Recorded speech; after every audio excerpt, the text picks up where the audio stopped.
¿Cuántas promesas te han hecho que no se han cumplido? Yo no te prometo un gran sueldo. Te prometo un trabajo fijo. No te prometo que siempre sea como el primer día. Te prometo que nunca te faltarán las fuerzas. No te prometo que todos tus compañeros resistan. Te prometo que se puede llegar hasta el final. No te prometo personas importantes. Te prometo personas que no saben cuánto valen. No te prometo que vayan a hacer caso de lo que digas. Te prometo que querrás repetirlo una y otra vez. No te prometo la comprensión de los que te rodean. Te prometo que sabrás que has hecho lo correcto. No te prometo que te vayan a pedir ayuda. Te prometo que te necesitarán. No te prometo una decisión fácil. Te prometo que nunca te arrepentirás. No te prometo un trabajo perfecto. Te prometo formar parte de un proyecto inolvidable. No te prometo que siempre vayas a obtener resultados. Te prometo que tu trabajo dará mucho fruto. No te prometo que vayas a tener grandes lujos. Te prometo que tu riqueza será eterna. No te prometo que siempre vayas a poder ser valiente. Te prometo que tu amor será más fuerte que el mío. No te prometo que puedas acabar con el dolor, el sufrimiento y la injusticia. Te prometo que estés donde estés, llevarás esperanza. No te prometo el reconocimiento del mundo. Te prometo una palabra eficaz. No te prometo seguridades humanas. Te prometo la certeza de que has sido elegido. Y te prometo que alimentarás al mundo.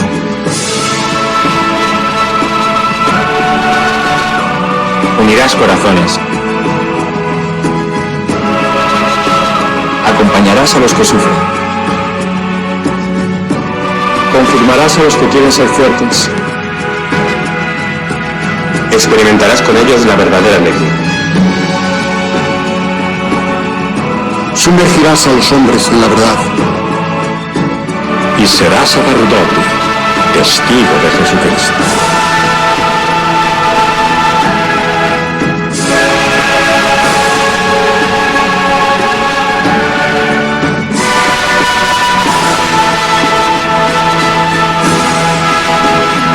No te prometo una vida de aventuras. Te prometo una vida apasionante.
Argentina me hizo cuestionar el sueño americano. Y lo digo como alguien que viene de Estados Unidos, que ama muchas cosas de Estados Unidos y que está profundamente agradecido por las oportunidades que tuvo allá. Pero después de vivir en Buenos Aires, empecé a sentir algo que al principio me costaba admitir. Tal vez la versión del éxito que yo había aprendido era demasiado chica. En Estados Unidos, el sueño americano tiene una idea muy poderosa. Si trabajas duro, puedes construir una vida mejor, puedes avanzar, puedes independizarte, puedes comprar una casa, puedes crecer profesionalmente, puedes ser alguien. Y de nuevo, no quiero burlarme de esa idea. Hay algo hermoso en la creencia de que tu esfuerzo importa. Yo soy producto de esa cultura también. Me formé en esa lógica, trabajé en esa lógica, construí parte de mi vida con esa mentalidad. Pero también hay una parte del sueño americano que puede volverse muy solitaria. Porque si el ideal máximo es ser independiente, entonces necesitar a otros puede sentirse como una debilidad. Si el ideal máximo es avanzar, entonces descansar puede sentirse como culpa. Si el ideal máximo es lograr, entonces compartir tiempo sin producir nada puede sentirse inútil. Y Argentina me pegó justo ahí. Cuando me mudé acá, yo pensaba que estaba eligiendo un país por razones bastante simples. A veces lo digo en broma, vine por el steak y el Malbec. Y sí, obviamente eso no dolía. También sentía que Argentina podría ser una especie de equilibrio. Latinoamérica, pero con cierta familiaridad occidental. Buenos Aires, cafés, arquitectura, cultura, una vida urbana hermosa. Yo pensaba que estaba eligiendo un lugar interesante para vivir. No sabía que estaba eligiendo una cultura que me iba a confrontar con mi propia definición de éxito. Una de las cosas que más me impactó fue cómo Argentina organiza la vida alrededor de estar juntos. Mate, asado, café, caminar, ir a la plaza, ver fútbol, juntarse sin una razón demasiado específica. En Estados Unidos, muchas veces los planes tienen que justificar su existencia. Hay que hacer algo, ir a un lugar, lograr algo, tener una actividad. Pero acá, muchas veces, el plan es simplemente estar. Estar con amigos, estar con familia, estar en la mesa, estar en la vereda, estar en el parque. Y al principio, para alguien de Estados Unidos, eso puede sentirse lento. Pero con el tiempo, me empezó a parecer sabio. Porque una vida no se mide solamente por lo que producís. También se mide por quién estuvo al lado tuyo mientras pasaba. Hay imágenes de Argentina que me quedan en la cabeza. Gente compartiendo mate en una plaza como si el tiempo no tuviera tanta prisa. Amigos hablando con una intensidad emocional que en Estados Unidos podría parecer demasiado.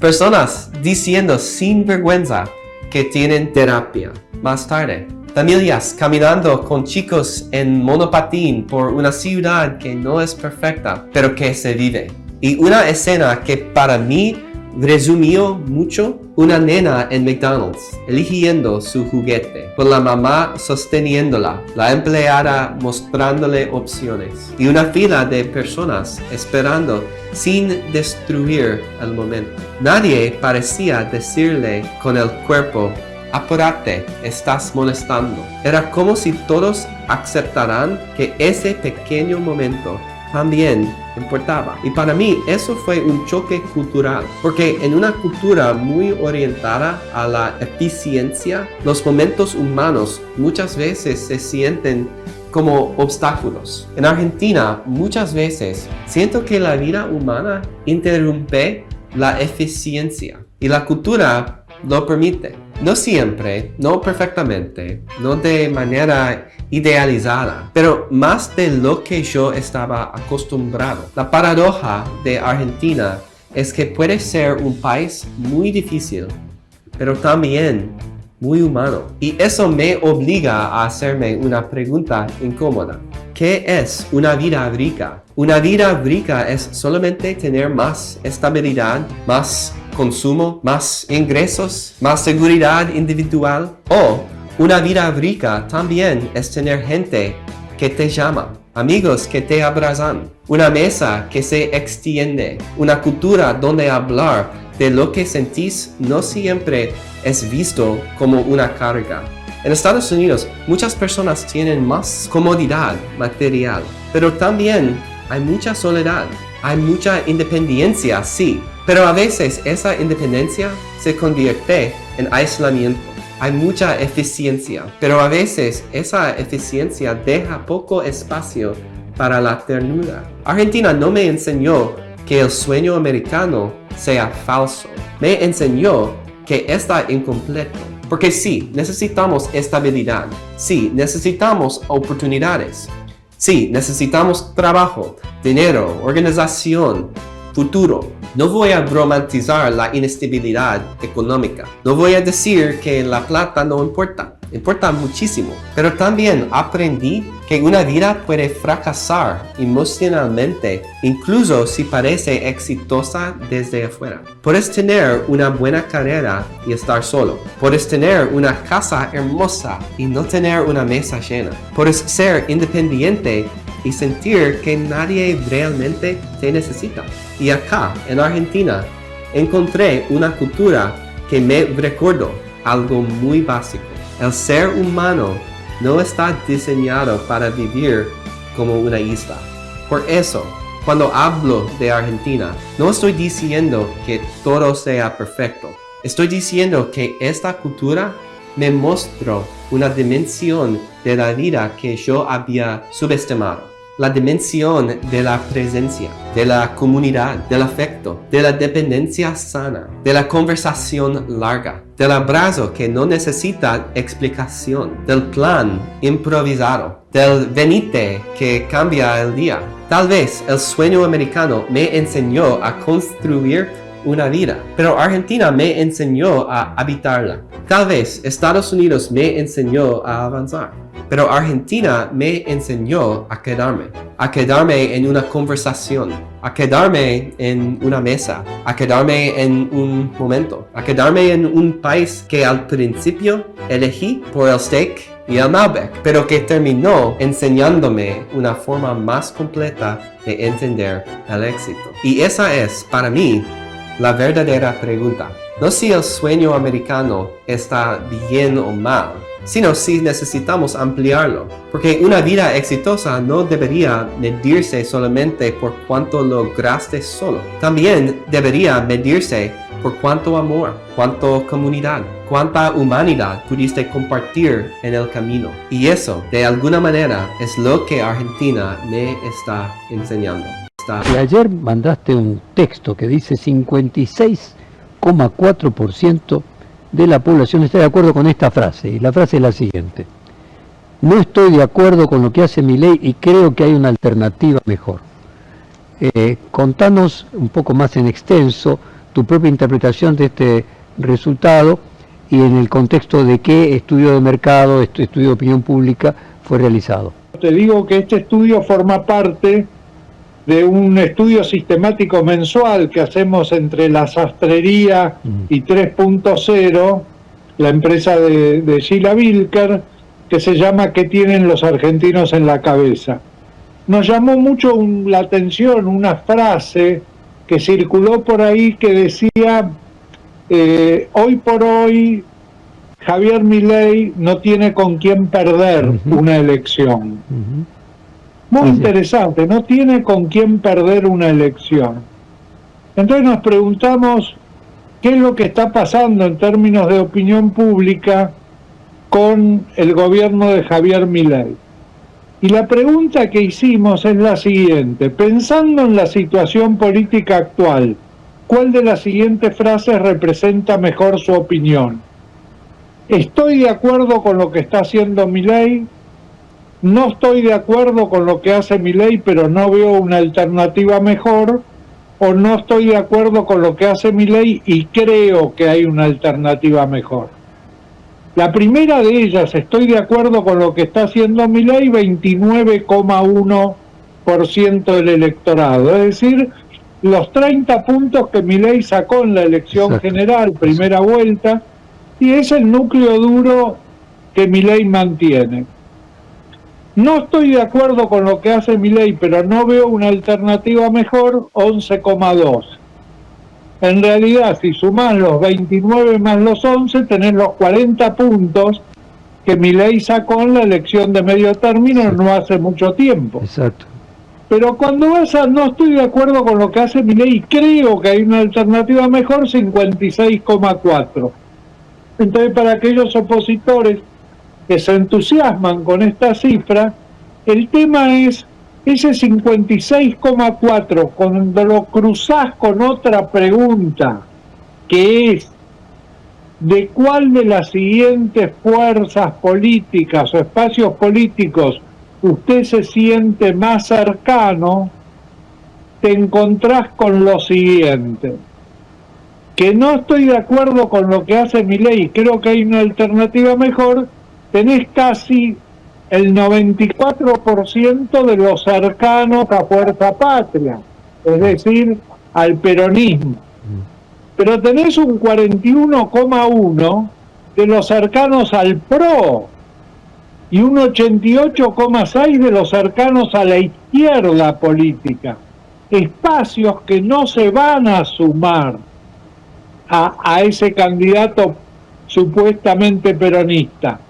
Más tenés un 75% de los cercanos a otras fuerzas políticas, más los que no son cercanos a ninguna, que son el 25% del electorado, es decir, uno de cada 4 electores.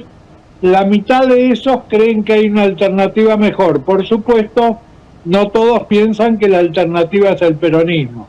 Es decir, hay un 56% que no está de acuerdo con Milei y cree que hay una alternativa mejor, pero no hay un candidato que nuclee a ese 56%.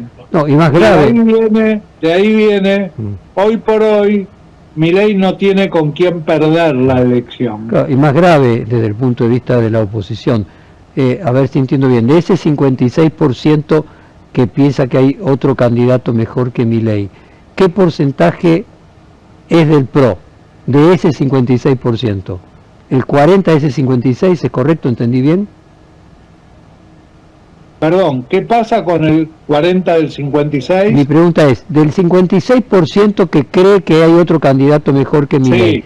¿qué porcentaje de ese 56 es votante del PRO? ¿Entendí bien? 40 de ese 56. O sea, no. 40 de los votantes del PRO están en 40 de los esa votantes del posición. PRO. Muy bien. La única fuerza política que está loteada entre estoy de acuerdo con lo que hace Milei, no estoy de acuerdo con lo que hace Milei, pero no veo una alternativa mejor, y no estoy de acuerdo con lo que hace Milei y creo que hay una alternativa mejor, la única que está loteada entre los 3 espacios es el PRO. Coincido. Entonces mi pregunta es, ¿y del 56% que piensa que hay otra alternativa? De ese 56%, uno podría decir, bueno, en un balotaje perdería Milei por el 56%. No, porque una parte de esos 56 es de votantes del PRO que probablemente frente a un balotaje entre Milei y Kicillof votarían por Milei aunque no estén de acuerdo, porque el candidato mejor que hay no es el que llegaría al balotaje. Así es, y porque, digamos, no solo por el hecho de que sea Kicillof. Mira, hay algo que es interesante, Jorge, hay un artículo muy bueno realmente, que no sé si tuviste oportunidad de leerlo, que es de Ignacio Lavacchi, que dice: ¿alcanza esta economía para que el oficialismo gane las elecciones de 2027? No me voy a referir al artículo, pero te lo recomiendo muchísimo, te lo mando después de esta conversación, porque Ignacio Lavacchi merece ser entrevistado. Pero te quiero llamar la atención sobre algo. Hubo balotaje en los últimos tiempos en América Latina. El primero fue en Brasil, que gana Lula, después en Uruguay, que gana la izquierda, en Chile, que gana la derecha, en Perú, que gana Fujimori, ahora en Colombia. todos esos balotajes que significaron cambios de gobierno, en todos hubo un cambio de orientación de gobierno, pero se definieron por un punto de diferencia en el balotaje. En la República Argentina, el último balotaje entre Milei y Massa fue 10 puntos de diferencia. 10. Ninguno de los otros fue 10 puntos de diferencia. ¿Qué significa eso? Un apoyo incondicional a Milei, que era un candidato irracional, con poco equilibrio psicológico, con una personalidad bastante controvertida. No, era el rechazo a lo anterior. Lo anterior a Milei tuvo un rechazo tan fuerte que 3 millones de personas más prefirieron votar a Milei antes que votar a Sergio Massa. Entonces, no hay posibilidad de retorno a lo anterior para reemplazar a Milei. A Milei lo tiene que reemplazar algo nuevo. Coincide. Entonces yo veo muy difícil una construcción basada en lo anterior, y no hay nadie que esté proponiendo desde la oposición hoy una Argentina diferente a la que tuvimos en el pasado y diferente a la de Javier Milei. Raúl, ¿y en ese anterior incluís al PRO o el PRO no es lo anterior? Sí, el PRO de Mauricio Macri es lo anterior. Fíjate qué situación interesante que también se da en la Argentina. Termina el gobierno, el segundo mandato de Cristina Kirchner. Ese espacio político tiene un candidato que es Daniel Scioli. Pero la sociedad argentina decide cambiar de orientación política y volcarse hacia lo que era lo opuesto al espacio de Cristina, que es Mauricio Macri.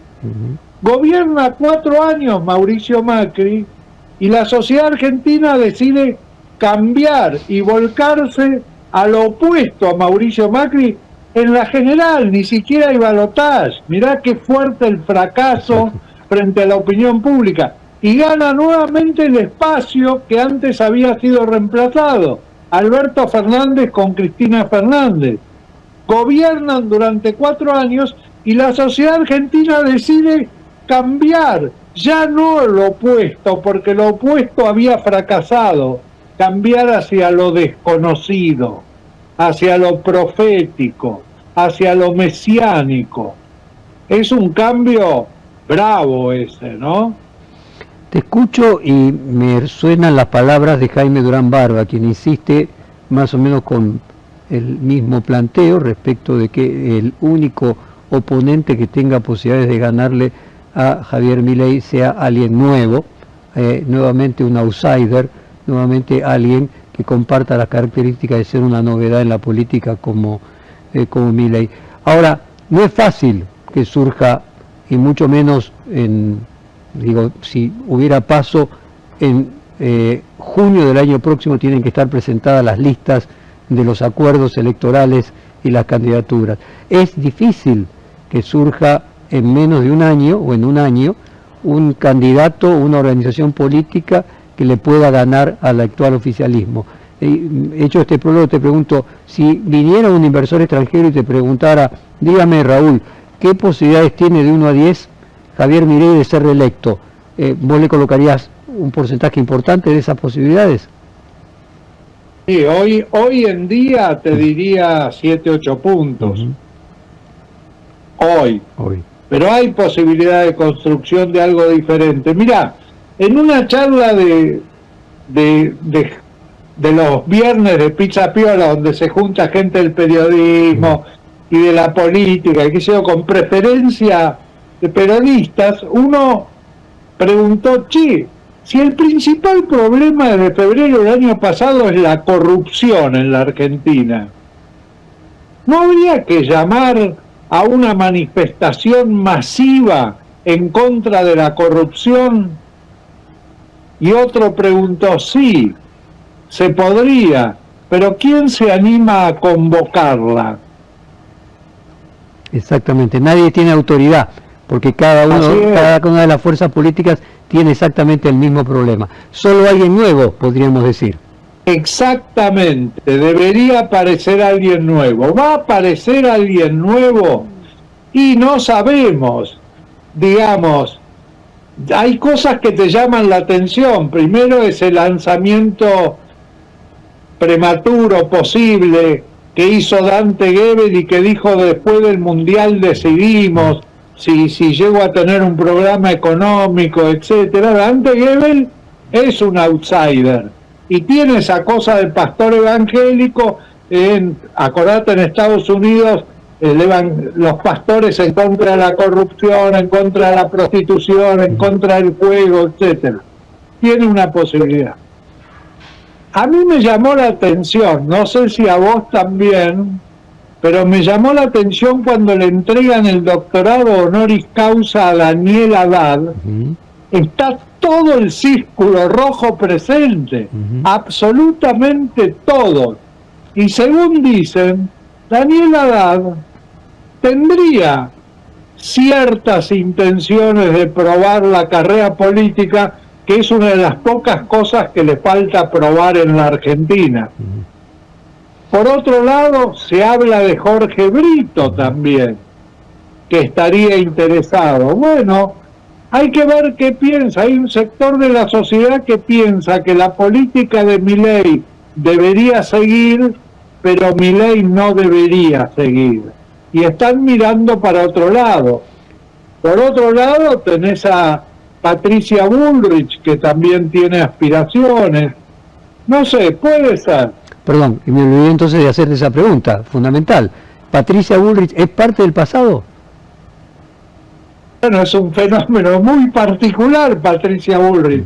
Porque cuando Patricia empieza a hacer política en la Argentina, todos los que están en el gobierno no habían nacido todavía. Y sin embargo, es visualizada como alguien nueva en la política. Es un fenómeno muy extraño el de Patricia Bullrich, realmente muy extraño.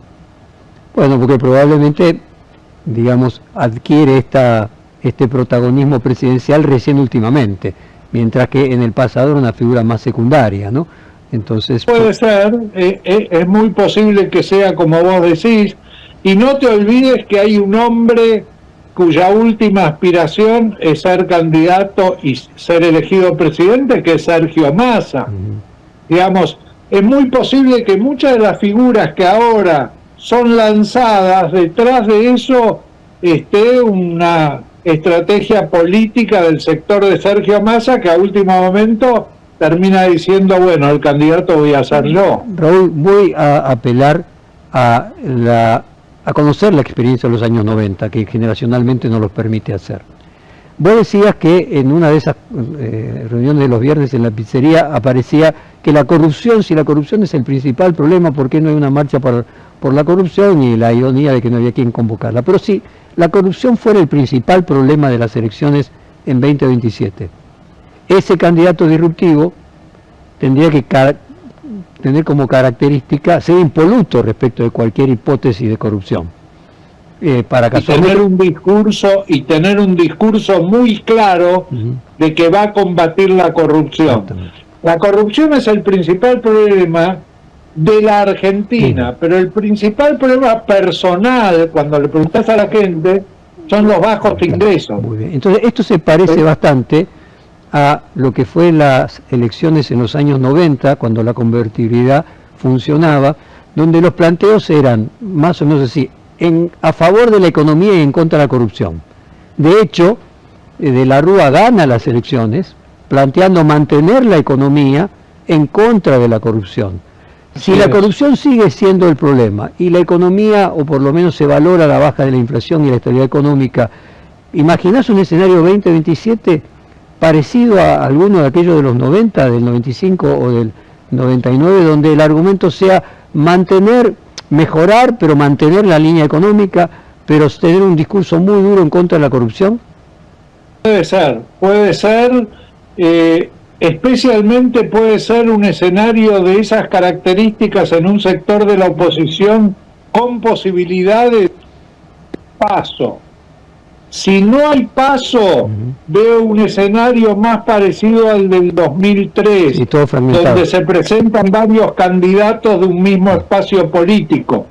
Especialmente el espacio de Cristina se presentaría para tratar de conservar diputados y senadores, aunque no tenga chances presidenciales. Exacto.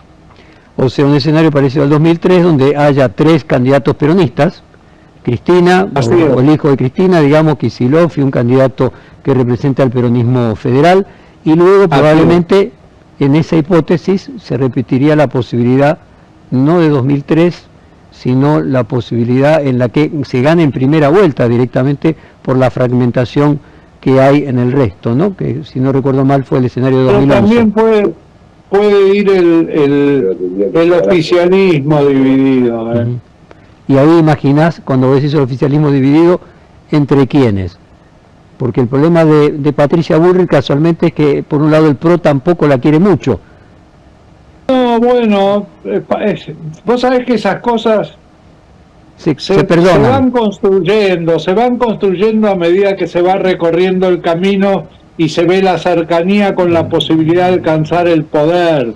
Digamos, se van conociendo lealtades y deslealtades. Hay 2 frases interesantes, una la de John William Cook, fundador del peronismo revolucionario, que dijo: están los leales de corazón y aquellos que solamente son leales cuando no les conviene ser desleales. Pero también está la famosa frase del Chueco Mazzón, que dijo: en el peronismo hay una sola cosa peor que la traición, el llano. Perder. Así que va a haber movimientos en todos los sentidos, en oficialismo y en oposición. A Alfredo Serrano Mansilla, ¿eh? Y han pasado las elecciones en Colombia, Alfredo, ¿cómo estamos? Y giro a la derecha, a la ultraderecha en Colombia. Buen día. Buen día, Gustavo, ¿cómo estáis? Bueno, primero eso, pedir disculpas porque he estado absolutamente como si estuviera en Colombia, aunque estuviera en Capilla del Señor. O sea, estando prácticamente con mucha intensidad. Y me parece que me das pie, Gustavo, a aprender de lo ocurrido en Colombia para con Argentina. Hay que aprender de lo que ha pasado en Colombia para Argentina. Y hay una lección de tantas otras, yo creo que se pueden sacar muchas. Una y principal es que no se puede relajar el campo nacional popular o la izquierda. Es decir, no se puede creer vencedor antes de tiempo. Yo creo que, y esto es un aprendizaje para Argentina, es decir, si lo traduzco en términos argentinos, la caída o la adornicaída de Milei, si le queremos denominar jugando con las palabras, la adornicaída de la imagen, de la aprobación de Javier Milei, de la intención de voto, no puede ser una excusa para relajarse, para creerse que todo está, el partido está terminado antes de tiempo, ahora que estamos con un argot muy mundialista. Yo creo que uno de los aprendizajes de Colombia, además de la presencia de la ultraderecha, hay una sociedad, una parte de la sociedad que está dispuesta a votar cualquier cosa de odio, de ultraderecha. Hay una parte que es fiel y es triste. Eso pasa en Argentina, está pasando en Colombia y está pasando en algunos lugares. Están dispuestos a votar cualquier barbaridad por odio. Y es muy preocupante que hay una parte de la sociedad que esté dispuesto a apoyarlo. Pero luego hay otra parte de la sociedad que le exige a sus dirigentes que no se relajen antes de tiempo, Gustavo. Si uno tiene que hacer una lectura de este resultado que todavía no está resuelto, porque esa es otra lección para la injerencia de Estados Unidos en América Latina está llegando a niveles insospechables, así que aviso a navegantes para el año 2027 en la Argentina. No relajarse con el nivel de injerencia de los Estados Unidos de América, del Departamento de Estado, a nivel electoral, a nivel de software electoral, a nivel de transmisión de resultados electorales. Es decir, la democracia en muchos países de América. De apoyo político y económico, como lo hizo el año pasado. Fíjate Trump, que es lo primero que dice ayer. Yo lo apoyé y ganó porque yo lo apoyé, dice Trump sobre el triunfo de la derecha en Colombia, ¿no? Es que además tú lo has dicho, mete plata, mete miedo y cuidado que mete también Y otras ingeniería cosas, informática. claro, sí. Ingeniería informática, lo digo porque en Argentina no ha pasado nunca hasta que pueda pasar. Obvio. Yo en esto soy muy precavido, por eso creo que, y ahora me deslizo hacia la situación de la Argentina, la oposición en Argentina no puede pensar que la caída de Adorni, que es, la moción de censura ya se ha dado en la Argentina. La No sociedad hay que la hacer- dio. Exacto, yo no estoy pendiente a lo que vaya a pasar porque ya me sé lo que va a hacer el PRO y los radicales, ya los conozco, yo no necesito esperar ni dedicarle un minuto a esto. La sociedad argentina ya le ha hecho una moción de censura al jefe de gabinete, ya se la hizo, ya le dijo usted no te queremos ahora. Eso no significa de ninguna manera que el partido se haya terminado. No hay que dar por ganado un partido antes de tiempo. No, y eso yo es coincido. una llamada de atención, Gustavo. Coincido 100%, lo discuto todos los días, sobre todo con los colegas y con Dugan, que hay que estar muy atentos, no hay que dar ganado absolutamente nada. Hay un poder del modelo económico, del poder político, económico, de la justicia de Estados Unidos, que hace lo imposible por sostener estos modelos. Por eso me desespera mucho, Alfredo, cuando veo a sectores del peronismo que están más dispuestos a joder en la interna y no preocuparse en ver cómo se llega al poder. Es desesperante, porque pareciera que estuvieran jugando para Milei.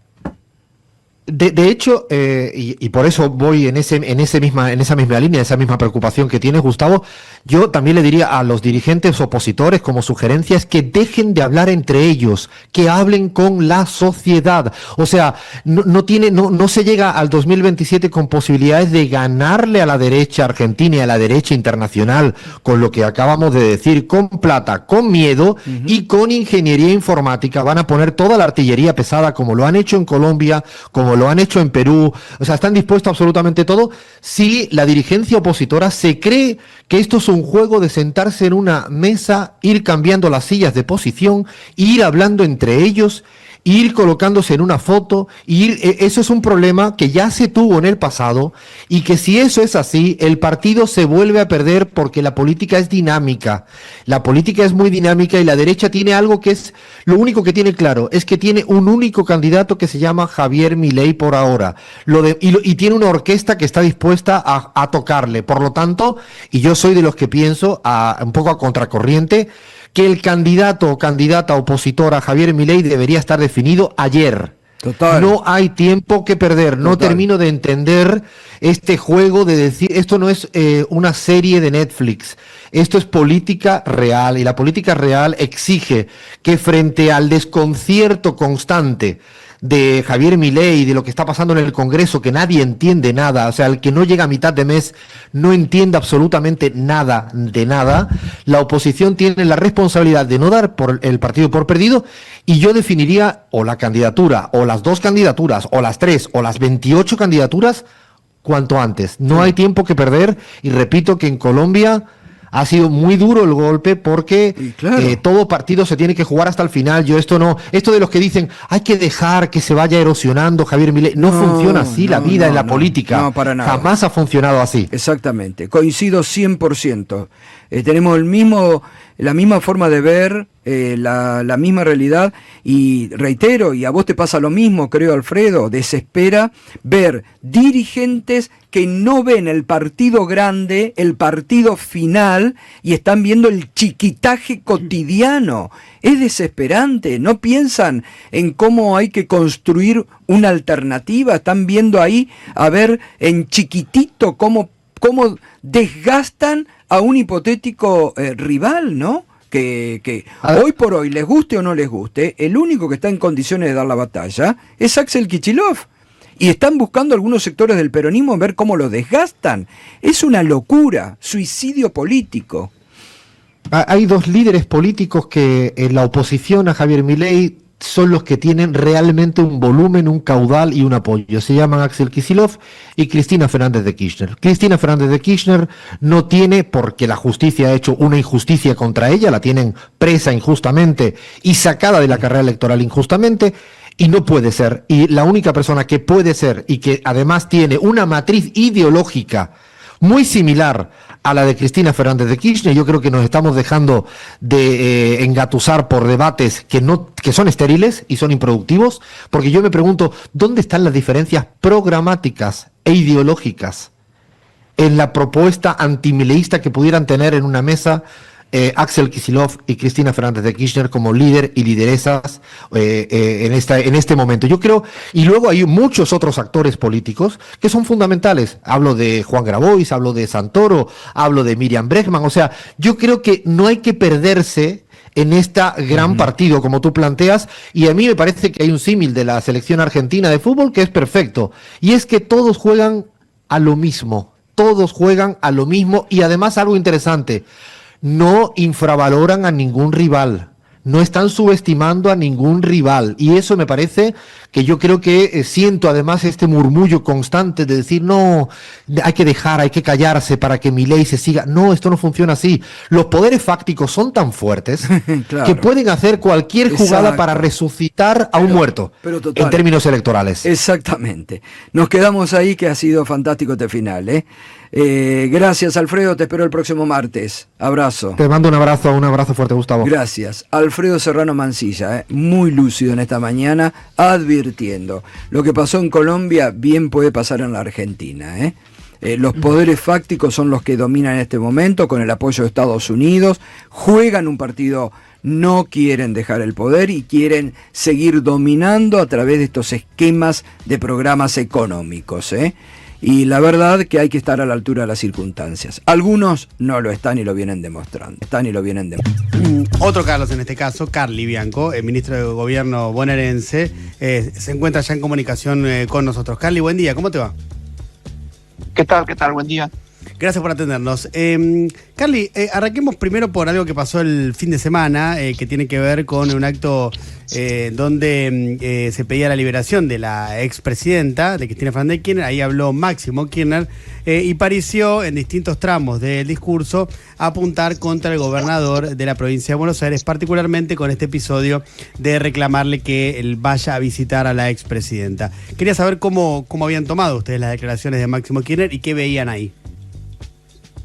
Mira, nosotros convocamos al acto, tanto desde el Movimiento Derecho al Futuro como desde el Partido Justicialista de la provincia de Buenos Aires, porque como hemos dicho siempre, consideramos una causa justa y por la que todos los peronistas tenemos que reclamar, que pelear, que exigir, que es la inocencia de Cristina, que fue condenada en un juicio sin pruebas, en un juicio que no se respetó el debido proceso y que por lo tanto, por eso Axel, el gobernador, definió tanto de nuestro Movimiento Derecho al Futuro hacer una convocatoria para que participen los compañeros, como desde el Partido Justicialista de la provincia de Buenos Aires. Creemos que es lo que corresponde.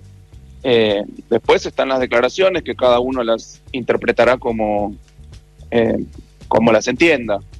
Nosotros fuimos a participar de buena fe a ese acto y es lo que hicimos, y creemos que es lo que corresponde.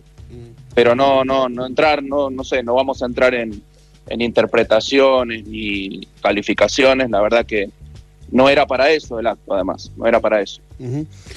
¿Sintieron en algún momento que el acto había tomado otro cariz, digamos, con esto de que se hicieron referencias al gobernador? Mira, yo creo que cada sector del peronismo tiene que trazar su camino. Es lo que nosotros estamos haciendo en el Movimiento Derecho al Futuro. Es válido que cada sector tenga sus estrategias políticas, más adelante sus tácticas electorales. Lo que creemos es que, al menos para nosotros, no es que estemos juzgando a nadie, cada uno es grandecito ya y sabe lo que tiene que hacer. Creemos nosotros que, se habló de candidaturas, etcétera. Nosotros hemos dicho todo este tiempo que es prematuro, que es extemporáneo hoy en día hablar de candidaturas. Eso es lo que nos planteó el gobernador a fin del año pasado, que en 2026 era el año de las construcciones políticas.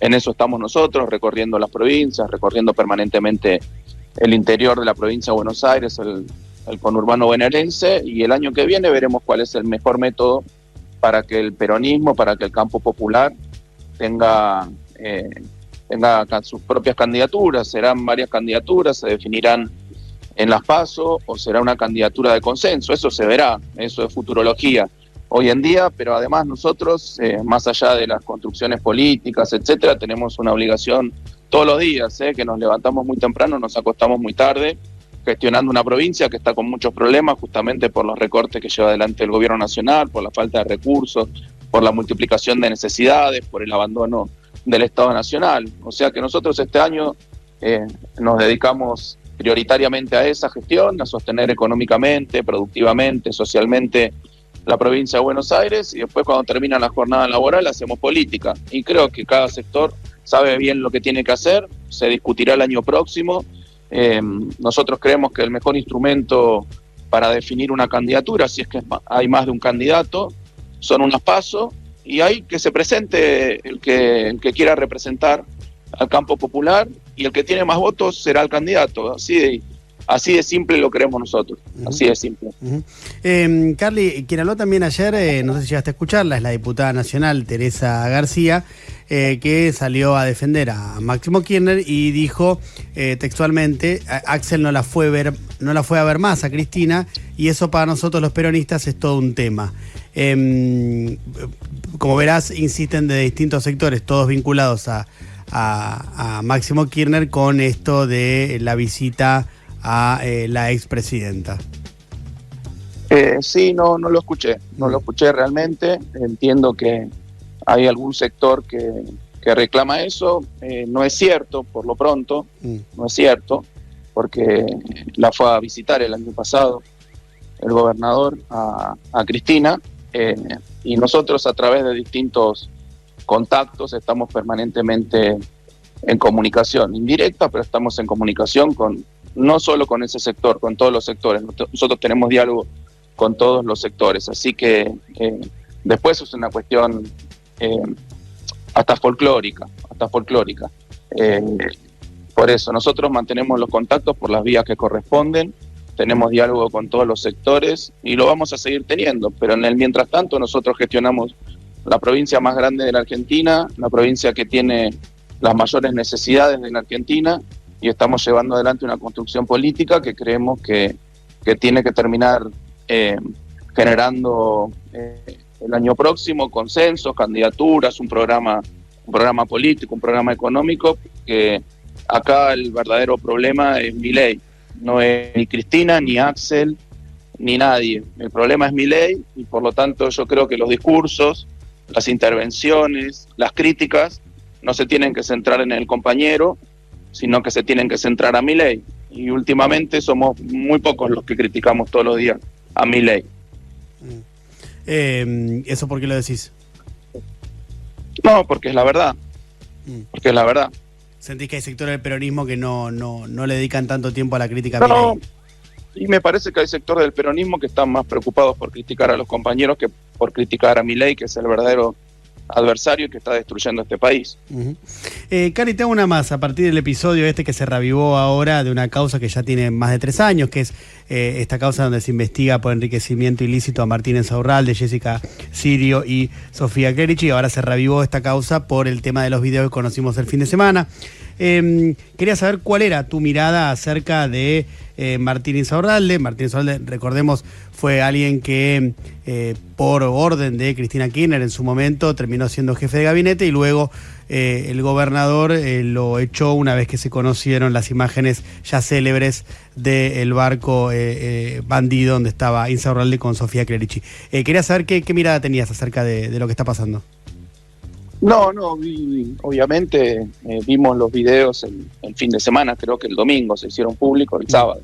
El sábado se hicieron públicos, después entiendo que se produjeron allanamientos, no sé los últimos detalles de la causa, porque estaba el paradero de Jessica Sirio, creo que la estaban buscando para que entregue el teléfono. No sé, hoy se va a presentar y va a entregar su teléfono. Por eso no conocía los últimos detalles, etcétera, pero bueno, corresponde que lo investigue la justicia. Si están esos videos, tendrá que explicar cuál era el origen de esos fondos, cuál fue el destino de esos fondos, o lo que corresponde, ¿no? Lo que corresponde, pero eso es una tarea de la justicia, sí. Es Carly Bianco, es el ministro de Gobierno de la provincia de Buenos Aires. Carly, gracias por la entrevista. A ustedes, muchas gracias. Un abrazo grande. A ustedes, muchas gracias.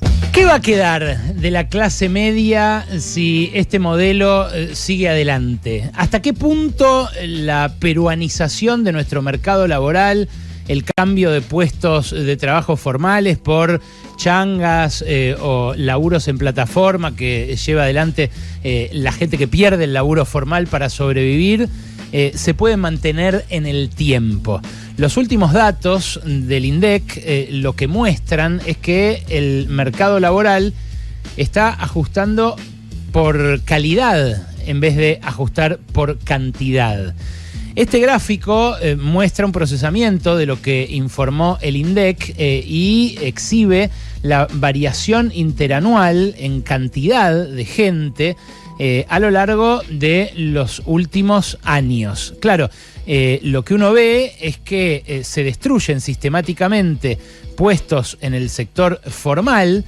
En este trimestre que informó el INDEC, por ejemplo, se destruyeron 160.000 puestos en el sector formal y que se crean puestos en el sector informal, en el sector de las changas, de lo uberizado, de la subsistencia también, que intenta buscarse el que pierde ese empleo formal. En este trimestre se crearon más del doble de los puestos informales de los formales que se destruyeron, con lo cual el neto da positivo. Pero en el trimestre anterior había dado negativo el neto porque se habían destruido el doble de empleos formales que los informales que se habían creado. Depende el trimestre lo que pase con esto, pero la verdad lo que estamos viendo es que en todos lo que se crea es informal, es en negro, y lo que se destruye es formal, o sea, en blanco. Bueno, esto va de la mano del aumento de la informalidad en toda la economía, que es lo que mostró ayer el INDEC. 44,2% de tasa de informalidad. Es un 10% más que lo que había cuando asume la ultraderecha el poder, que tenía la informalidad en un 40%. Si volvés más atrás en el tiempo, te vas a 2015, antes de Macri, lo que ves es que la informalidad estaba más o menos en una tercera parte de la población. Es un montón que haya aumentado del 33, 35 al casi 45 en apenas 10 años, pero muestra también hasta qué punto estamos ante un cambio de más largo plazo que el que puede generar un gobierno en una gestión de 4 años. La economía mundial se está uberizando, la economía mundial se está informalizando. En Latinoamérica, los países que tenían un relativo mayor grado de protección social para el empleo se están convirtiendo en mercados laborales más del tipo de estos que tiene como modelo el ministro de Economía. Lugares donde la informalidad llega al 70%, como en el Perú, donde acaba de ganar Keiko Fujimori y acaba de abrir un nuevo periodo de gobierno también para la ultraderecha.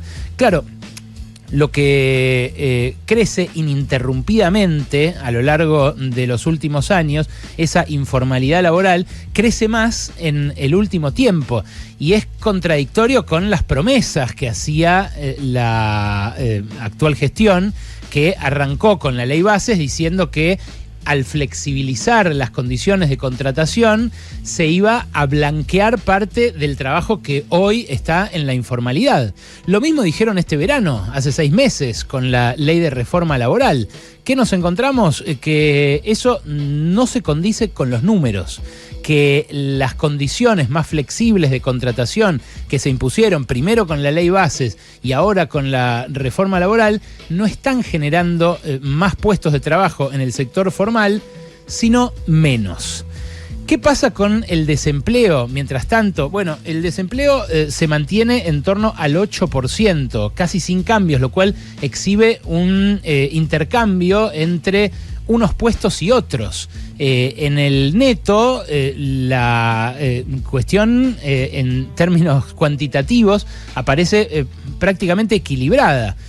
Pero claro, lo que hace el mercado es ajustar, como decía al principio, por calidad en vez de por cantidad, empujando a la informalidad a los que pierden el laburo en las empresas grandes y chicas, que también venimos mostrando, no es un fenómeno que se circunscriba especialmente a las pymes. Ahora, ese mercado laboral cada vez más informal es un mercado laboral también cada vez de menores ingresos. Y lo que estudió, me parece a mí de manera reveladora, una consultora que es la consultora CP, es la masa de ingresos que había en cada uno de los últimos gobiernos. La masa de ingresos formales incluye no solamente a los trabajadores en blanco, sino también a los jubilados, también a los empleados del sector público, también a los que perciben un programa social.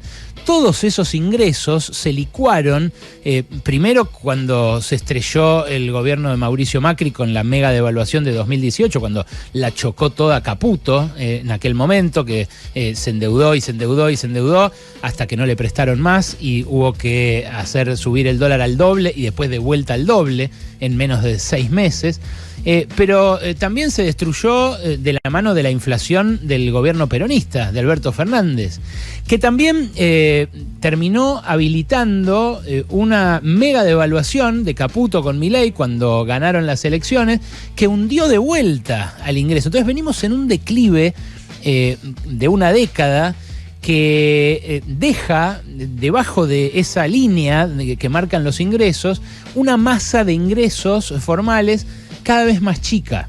Y eso es lo que a su vez deprime las ventas de los comercios que intentan atender ese consumo interno. Es un modelo, como hemos dicho ya muchas veces, que se basa en la exportación, que pretende generar divisas, aun cuando esas divisas se vayan a ir por el canal financiero, porque se desentiende del mercado interno, en tanto motor de la economía. El mercado interno, el consumo, fue históricamente en Argentina uno de los motores importantes de la economía. ¿Y quién es el que sufre esta transformación? Bueno, la clase media.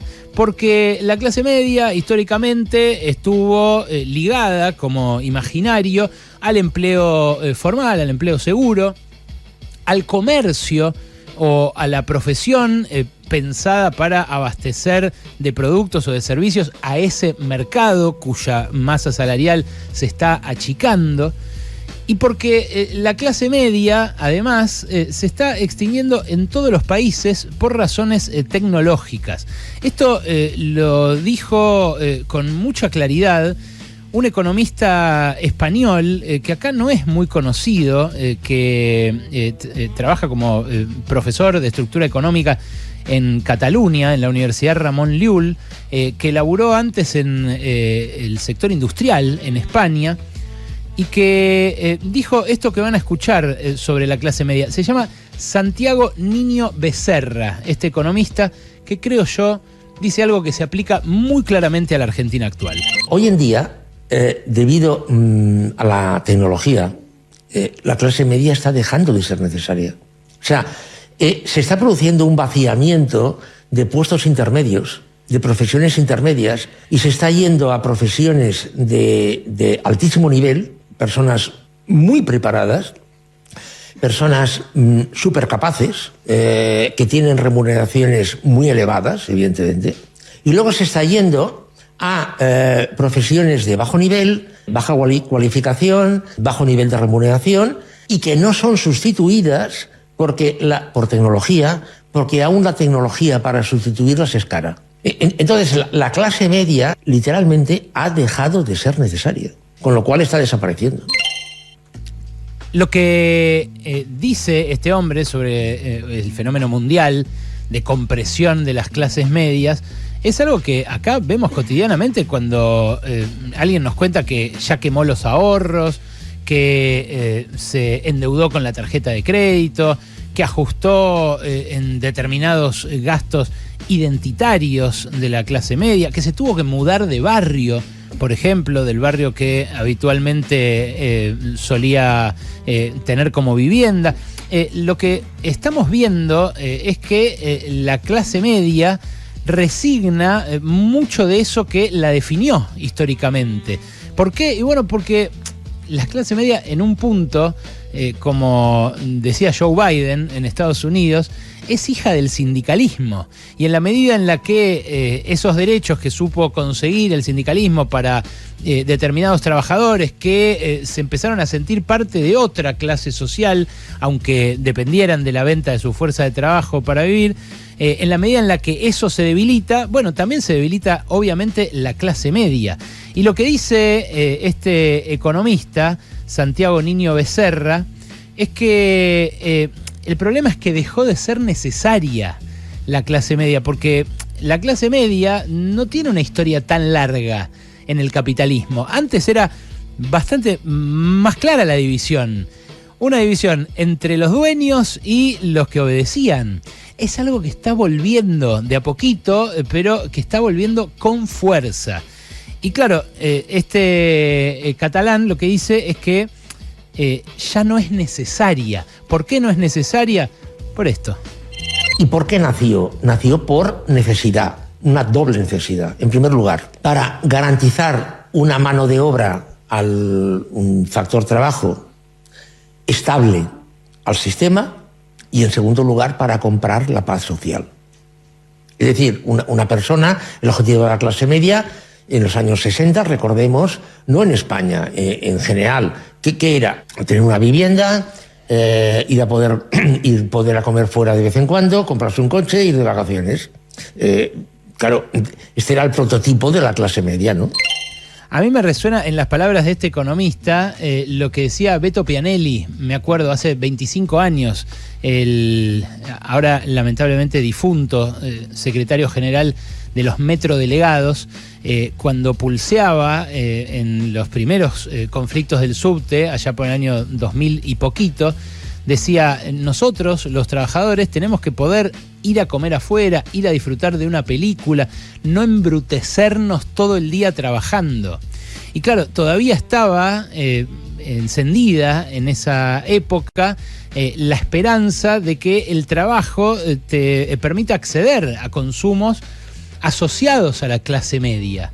Hoy, en esta economía uberizada, precarizada, informalizada, negreada, esos consumos le están cada vez más vedados al laburante.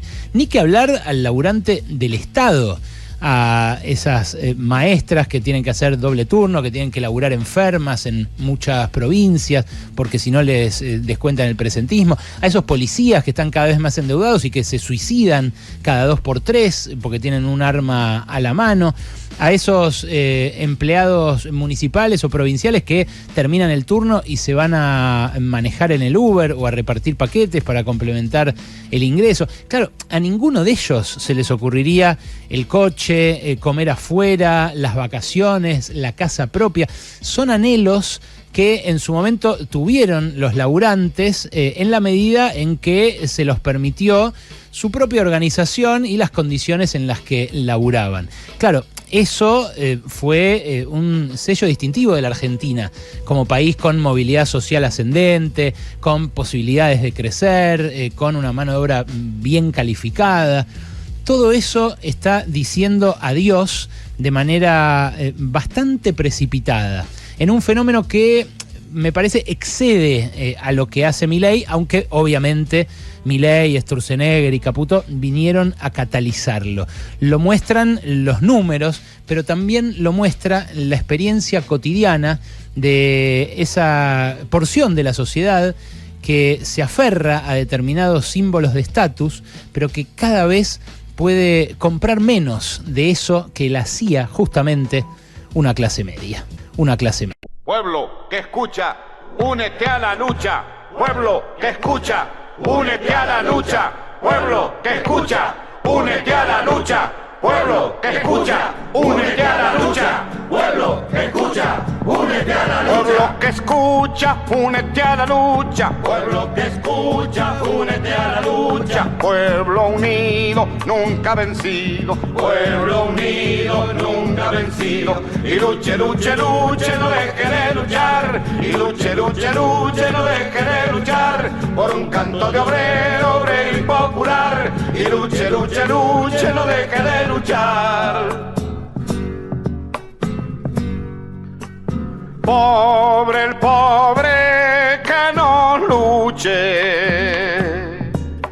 siempre callado nomás.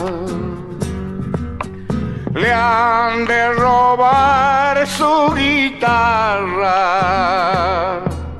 nunca más ha de cantar. Y luche, luche, luche, no deje de luchar. Y luche, luche, luche, no deje de luchar. Por un canto de obrero, obrero y popular. Y luche, luche, luche, no deje de luchar.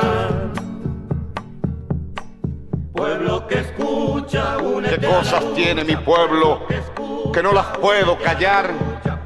Cualquiera viene y le ofende y él calladito nomás. Pero guarda al que trampea, pero guarda al que le miente, porque mi pueblo no es tonto, porque mi pueblo es valiente, porque mi pueblo algún día cuando la sangre reviente habrá de salir cantando con un fusil en la frente. Y entonces no habrá más niños durmiendo bajo los puentes, ni obreros, ni campesinos, siempre apretando los dientes, porque mi pueblo es de machos y nadie me lo desmiente. Y luche, luche, luche, no deje de luchar. Y luche, luche, luche, no deje de luchar. Por un canto de obrero, obrero y popular. Y luche, luche, luche, no deje de luchar.